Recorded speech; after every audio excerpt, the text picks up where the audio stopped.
দক্ষিণ দমদমের দক্ষিণ দাঁড়িতে 5 বছরের পুরনো বাড়ি, ভাবতে পারছেন 5 বছরে একটা বাড়ি আরেকটা বাড়ির উপর হেলে পড়েছে। সেখান থেকে রয়েছেন আমার সহকর্মী বিশ্বজিৎ। বিশ্বজিৎ, কি অবস্থা?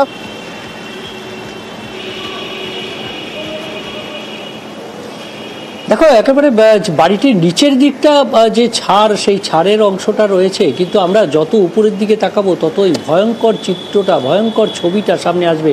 আর সেই ভয়ঙ্কর ছবিটা এটাই বলে দিচ্ছে যে একটি বাড়ি অন্য বাড়ির ওপর, দুটি বাড়ির সানসেটে পুরো রীতিমতো সেটে গিয়েছে বলা যায়।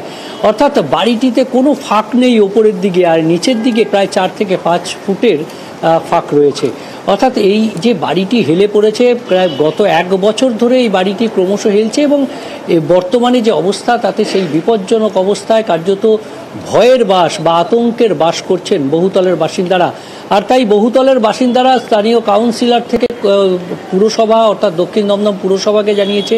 দক্ষিণ দমদম পুরসভার দক্ষিণদারি 33 নম্বর ওয়ার্ড, সেখানেই এই বাড়ির বহুতলের বিপদ, এবং বাসিন্দারা পুরসভাকে জানিয়েও যখন কোনো কাজ হয়নি, তাই মন্ত্রীর দ্বারস্থ হয়েছে। মন্ত্রী সুজিত বসুর কাছে গিয়েছিলেন বাসিন্দারা গতকাল রাতেই, এবং আগামীকাল আরও একবার মন্ত্রীর সঙ্গে দেখা করবেন। মন্ত্রী সময় দিয়েছেন, এবং আগামীকাল মন্ত্রীর সঙ্গে দেখা করে তারা এর সুরাহা চাইছেন যে একটি বাড়ি 3 থেকে 5 বছরের মধ্যেই বাড়িগুলো হয়েছে, আমফানের সময় বাড়ি করা শুরু হয়, আর সেই বাড়িটি একেবারে হেলে পড়েছে পাশের বাড়ির গায়ে।